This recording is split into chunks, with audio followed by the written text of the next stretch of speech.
This is Conway, South Carolina, the only place I've ever known as home. I was born here. I went to school here.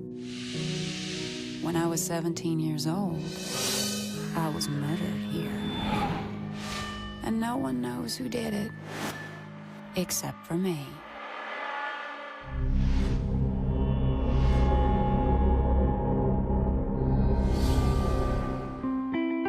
When I was a little girl, it all seemed so simple. Love your mama and your daddy, study your lessons, treat your friends nice.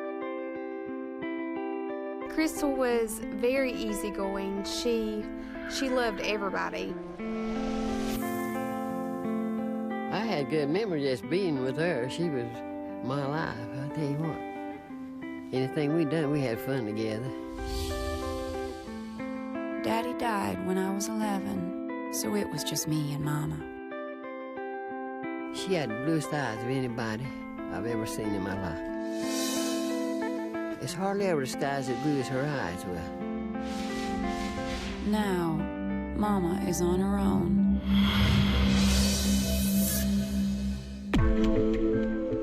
The night I died started out like any other Saturday. I went out with my friends like I always did. Kids around here, they usually park their car and they all pile into one car and go ride around, you know, whatever. And they cruise around, talk with their friends, you know, just very innocent fun. But when I missed my 12 o'clock curfew, my mama knew something was wrong. I don't know how she knew, but she did. I called 911. Communication spill? I told them if they seen Crystal's car anywhere, I want them to stop it, because I be something wrong with it. Respond to report of a missing person.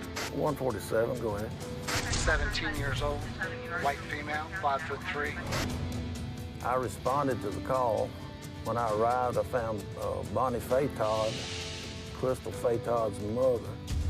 And she stated that Crystal didn't come home that night. Cops don't get too worked up about kids coming home late on a Saturday night. But this time, I think they probably should have. And I assured her everything was going to be okay. She probably just stayed overnight with friends or something. Mama called my closest friends to see if I was with them. I called Carla and Ken, and nobody didn't know where she was at. Ken called me back just a few minutes, says, I've called the hospital. She said, neither one.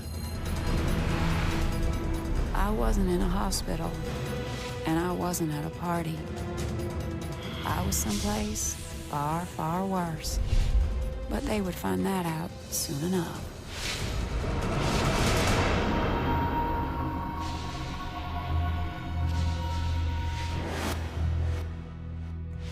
In the morning, we received a call from 2 hunters stating that they saw the body of a female lying in a ditch.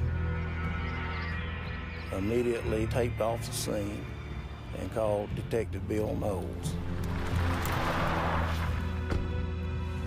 What we got? The body was discovered in a ravine ditch some 8 to 10 feet from a large pool of blood that was located in the center of the roadway. You can see obvious drag marks to the ravine in which the body was discovered. About 5 to 6 feet below the level of the roadway, you could clearly see the body of a female.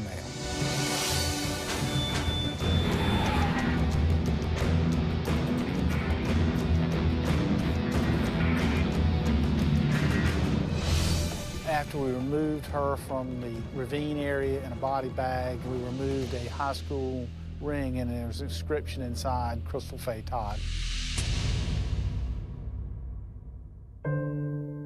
I remember the phone rang, and my mom started screaming. She said, "Oh no, Crystal's dead. She's been murdered."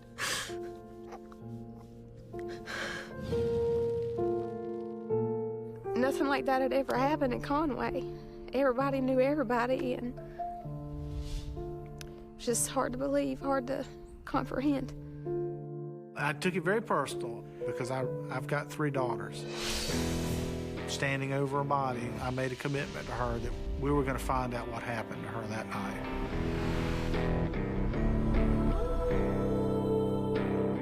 I know who killed me.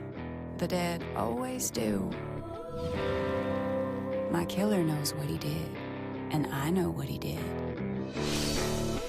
But for now, those detectives have to figure it out from all the clues that got left behind. We recovered some blood evidence for future analysis. We documented the area of photography.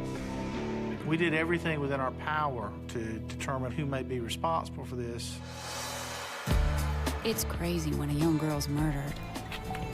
You get the whole police force trying to figure out who killed you, because someone else's daughter might be next. The first real break in the case was the discovery of her vehicle, parked in a parking lot at a local middle school. My car was hard to miss. The license plate had my name on it. Mama gave it to me for an early graduation gift. Her car was intact. There was no evidence of a struggle. There was no blood, no fiber, no hair evidence to indicate that she had been forcibly abducted from the car. There was no question in our minds that she probably knew who she left with and trusted that individual. The cops got it right. I would never get in a car with a stranger. The problem was, I thought I knew who to trust. But I was wrong.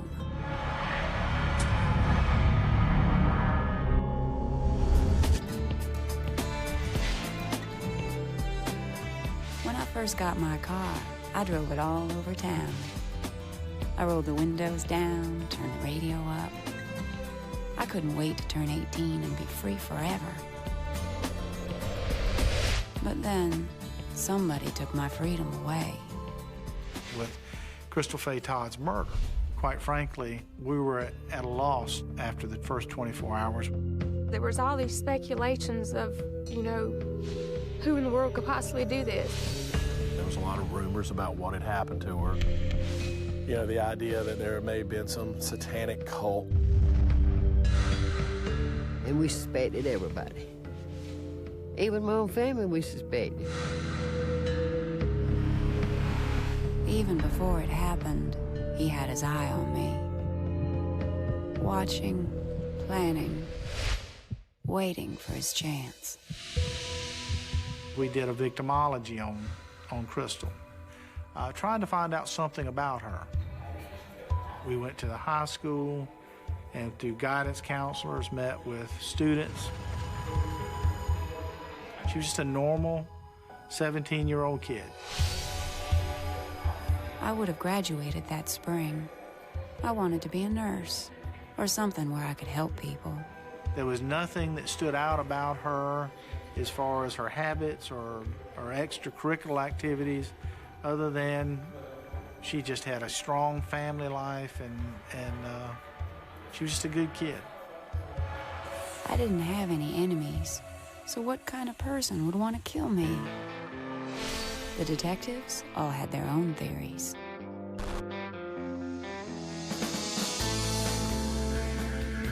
We knew that we were looking for, in all likelihood, a white male. We felt that it was probably going to be someone in their early 20s or late teens, someone that probably worked in the construction industry, and someone that was very strong. What this person was just plain mad dog mean. I mean, he is a sadistic person who is self-centered, and it was all about what he wanted to do that night. This was not a random act that just happened and wasn't going to happen again. It was going to occur again. Somebody else was going to die if we didn't catch who did this. So far, I'm the only one. But if they don't stop him, I know he's going to do it again. That was one of the things that drove us so hard, you know, working 16, 18-hour days, 7 days a week. We checked her room at her house. We went through her notebooks from school. One particular name became of interest to us was Andrew Von Tyndall.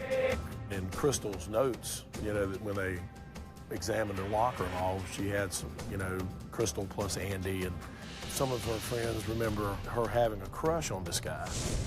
So we did a little more checking and found out that he was employed in the area, lived in the area, and in fact had come to know Crystal just a week or so prior to her death through another classmate. Andy was one of those older guys who got his kicks hanging out with high school girls. You know the type. He was a bodybuilder, he worked out, you know, he was in good shape. I don't swing that way, but I mean, if you look at a picture of him, he was a very attractive man, okay? And I can see why the girls would have a crush on him. We didn't know Andy was in his 30s and married and wanted by the law. They investigated and found out that he was a wanted felon from Alabama. He fit a lot of what the profile said we would be looking for. So he definitely became a person of interest to us. But before they can talk to Andy, they've got to catch him.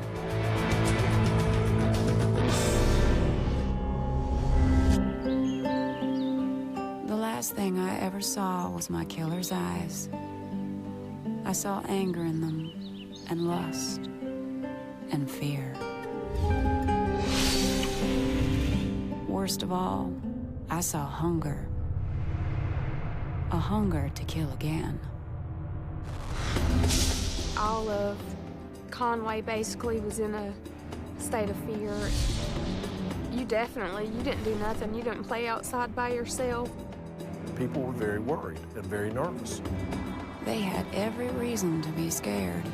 We knew that somebody else was going to die if we didn't do something about it. And now the cops think they know who did it.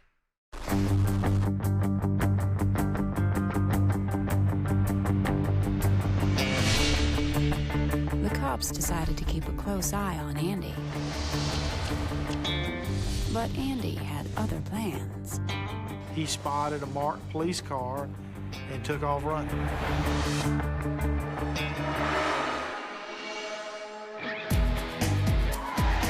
Andy thought he could outrun the law.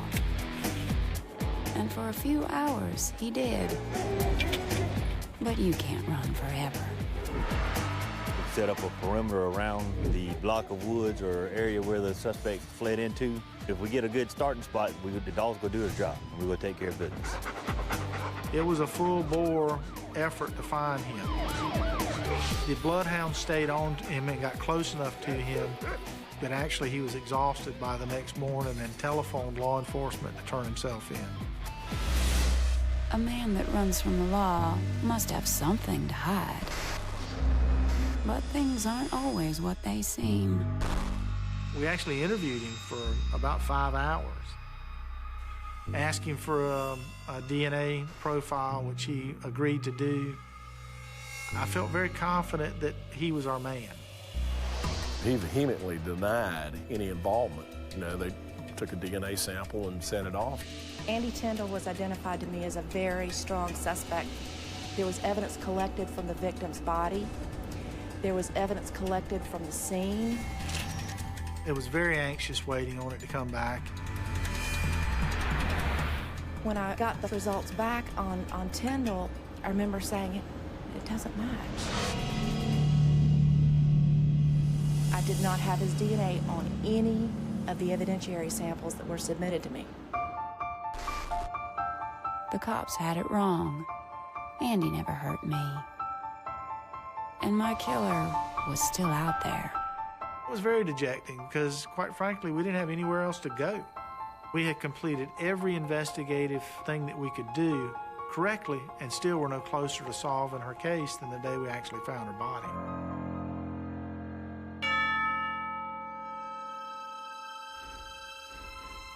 They buried me on a Wednesday.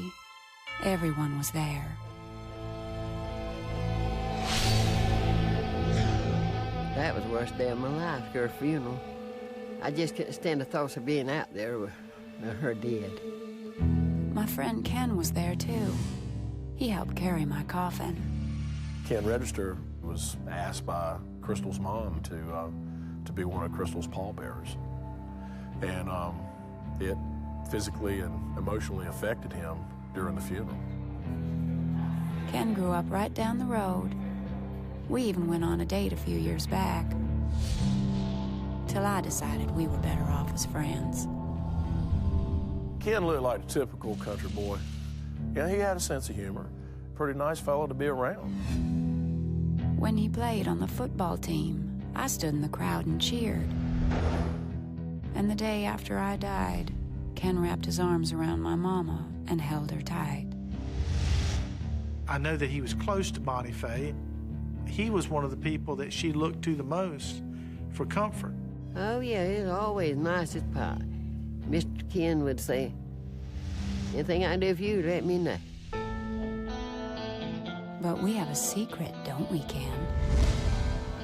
Something nobody knows.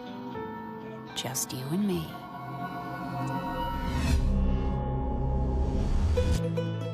I wasn't supposed to leave this world after just 17 years.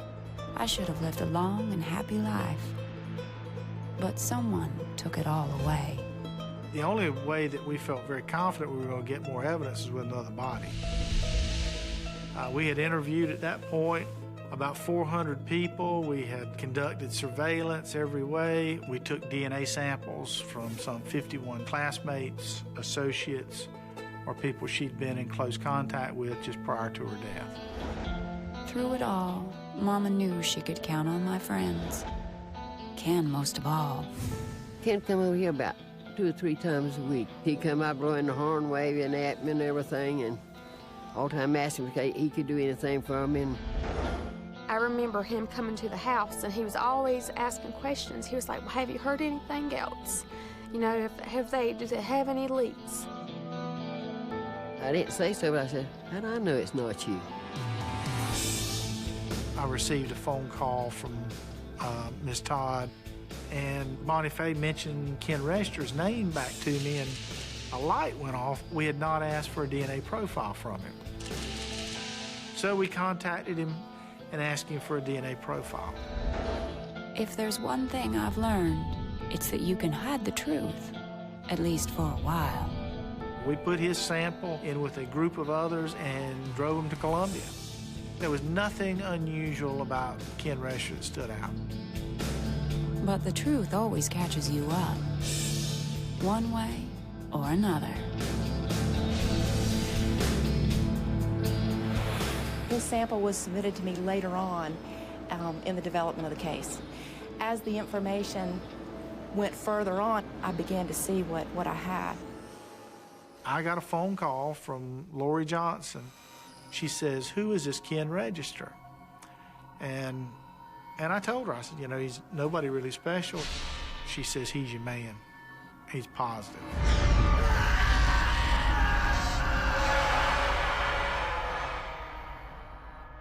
It sent cold chills up my spine then, and even does today, talking about it. When they arrested Ken, they learned about his other side. You know, it started with mutilation of animals, which we found out was in fact true. He exposed himself at Coastal Carolina University. He would stop and buy pornographic material every day going to and from work. So it's a progression. 5 hours and 25 minutes after we started interviewing Register, he confessed to killing Crystal Faye Todd. Everyone knows now, Ken. How that night you flagged me down and I pulled over. Got in your car like I'd done a few times before. How you took me to Lover's Lane. And then, out of nowhere, you just snapped.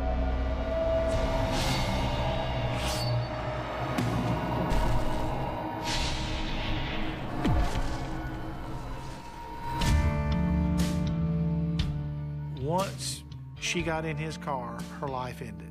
There is nothing she could have done to stop him from taking her life that night. Maybe you were mad you couldn't have me. Or maybe the darkness inside you just took over. But there's one thing I do know. You're not going to do this to another girl, ever again. There's no question that Register fits into the profile of a serial killer. Fortunately, he was captured after his first murder. My mama may never know peace, but she can rest easier now, knowing my killer is safely behind bars. You know, the only time I'm not thinking about Crystal? When I'm asleep. I've even tried to quit dreaming about it. I told God he had to do this. I couldn't handle it. It's too hard for me to handle by myself. It's a strange world where one of your best friends can kill you. You think you know someone pretty good just because you've always known them, like me and Cam. Turned out, though, I didn't know Ken at all. I'll never go to college, get married, or raise a family. But now that the truth about Ken is out, neither will he.